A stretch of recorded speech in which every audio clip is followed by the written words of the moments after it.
नमस्कार, आप देख रहे हो बी मिशन टीवी। सबसे बड़ी खबर मैं आपको बताने जा रहा हूं। जिस नेता के बयान का पूरे बहुजन समाज को बेसब्री से इंतजार था, उस नेता का बयान आकाश आनंद पर हुई एफआईआर पर अब आ चुका है। जी हां, मैं बात कर रहा हूं भीम आर्मी के संस्थापक आजाद समाज पार्टी के प्रमुख चंद्रशेखर आजाद के बारे में। चंद्रशेखर आजाद ने बहुजन समाज पार्टी के नेशनल कोऑर्डिनेटर आकाश आनंद पर हुई एफआईआर के बाद चुप्पी तोड़ी है और चंद्रशेखर आजाद ने एक बड़ा बयान दे दिया है।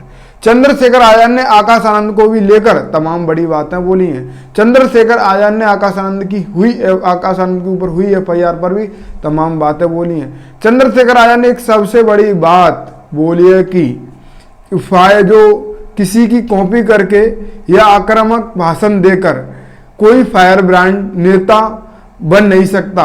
फायर ब्रांड नेता किसी की कॉपी करने से बनना मुश्किल ही नहीं, नामुमकिन है। आखिर चंद्रशेखर आजाद ने इन शब्दों का प्रयोग क्यों किया उस इंटरव्यू में, इस विषय पर भी आज की इस वीडियो में बात करेंगे। मेरा निवेदन है आप इस वीडियो को ज़्यादा से ज़्यादा शेयर करें और आपसे भी कुछ सवाल मेरे रहेंगे जिनका जो आपको कमेंट बॉक्स में तथ्यों के साथ सोच समझ के देना है।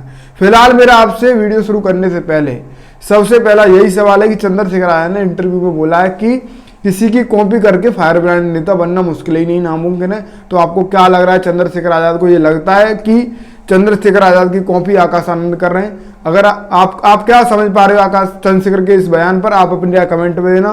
फिलहाल national coordinator Bahujan Samaj party के जो आकाश आनंद है उन पर जो एफआईआर हुई है, उसके बाद आकाश आनंद का भी बयान आया था कि जो डर रहे हैं वो एफआईआर करा रहे हैं। चंद्रशेखर आजाद ने उस बयान पर भी आकाश आनंद को घेरा है, जिस बयान को लेकर आकाश आनंद हमेशा से भीम आर्मी के संस्थापक आजाद समाज पार्टी प्रमुख चंद्रशेखर आजाद को घेरते आए हैं।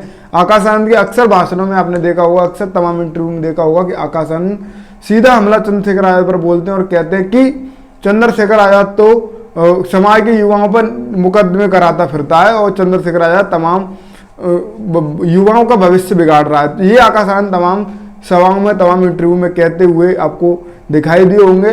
जब आकाश आनंद पर एफआईआर हुई तब चंद्रशेखर आजाद से सवाल किया गया, तो चंद्रशेखर आजाद ने तमाम आकाश आनंद जो चंद्रशेखर पर सवाल उठाते थे उन सभी सवालों का जवाब बड़ी बेबाकी से दिया है। चंद्रशेखर आजाद ने आकाश आनंद को लेकर क्या कुछ बोला है वो आपका सुनना बेहद ही जरूरी है और आप अपनी राय प्रतिक्रिया अपनी कमेंट में अवश्य देना, क्योंकि चंद्रशेखर आजाद पर आकाश आनंद तमाम तरीके के आरोप लगाए थे। आज आकाश आनंद पर जब एफआईआर हुई तो चंद्रशेखर आजाद ने आकाश आनंद को लेकर क्या कुछ बोला है, ये समाज के बीच पहुंचना बेहद जरूरी है, जब कहीं जाकर समाज सोचे समझे कि आखिर कौन सही कौन गलत, क्या है क्या नहीं। फिलहाल टीवी9 नेटवर्क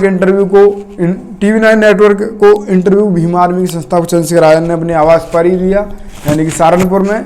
और उन्होंने जब पत्रकार ने पूछा कि आकाश आनंद पर एफआईआर हुई है, आकाश आनंद ने भारतीय जनता पार्टी को आतंकवादियों की पार्टी बताया है, तो चंद्रशेखर आजाद ने क्या कुछ बोला वो आप सुनिए। देखिए वो बहुत लंबे समय तक मेरे ऊपर आरोप लगाते रहे कि चंद्रशेखर मुकदमे दर्ज कराते हैं। शायद पहली बार उनको एहसास हुआ होगा कि भाई सरकार से जब आप लड़ते हो, सरकार के खिलाफ आप बोलते हो। अभी जो सरकार की उनकी मिली जुगलबंदी चल रही थी, पहली बार बोले हैं सरकार के खिलाफ, कुछ कड़वा बोले हैं, तो उनको एहसास होगा कि उन पर उनके 30 अन्य साथियों पर मुकदमा दर्ज हुआ है। तो सच बोलने पे सरकार मुकदमे के लोगों ने राहुल गांधी सच बोलने पे सरकार मुकदमे लगाती है, ये कोई बच्चों का खेल नहीं है। ये इस बात का एहसास उनको पहली बार हुआ होगा। और मैं बड़ा चिंतित हूँ कि जिस तरह से लंबे समय तक कांग्रेस के लोगों ने राहुल गांधी जी को जो है जमीनी सच्चाई से अवगत नहीं होने दिया। तो पता नहीं, मुझे ऐसा नहीं लगता कि पता नहीं कौन आकाश जी के छोटे भाई है मेरे, उनके भाषण लिख के दे रहा है जो उनको इस तरह के आक्रामकता दिखाने का कर रहा है। ये आक्रामकता चुनाव के बाद भी रहनी चाहिए।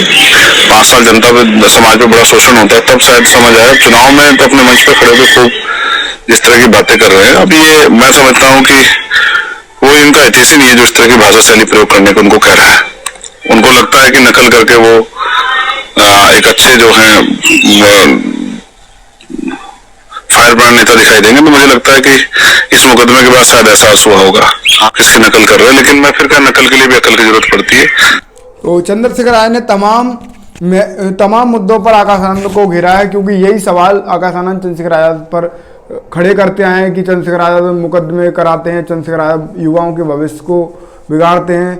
और तो उन्होंने कभी भी चंद्रशेखर आजाद का नाम नहीं लिया और वो तमाम तरीके के चंद्रशेखर आज़ाद को नाम देते आए हैं, तमाम तरीके के नाम देते आए हैं, जो कि आपको भली भांति पता ही है।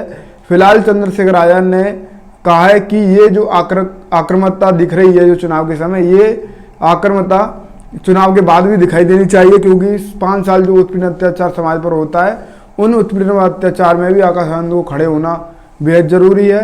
और पहली बार एहसास हुआ जो मुकदमा हुआ है कि सरकार के खिलाफ बोलते हैं तो मुकदमा सरकार कराती है। ये आकाश आनंद को पहली बार एहसास हुआ अब पहली बार बोले हैं। तो आकाश आनंद को लेकर तमाम बातें चंद्रशेखर आज़ाद ने कही। चंद्रशेखर आज़ाद की इस बयान पर, चंद्रशेखर आज़ाद की पलटवार पर आपकी क्या राय है? आप अपनी राय कमेंट में देना। आप देख रहे थे बी मिशन टीवी।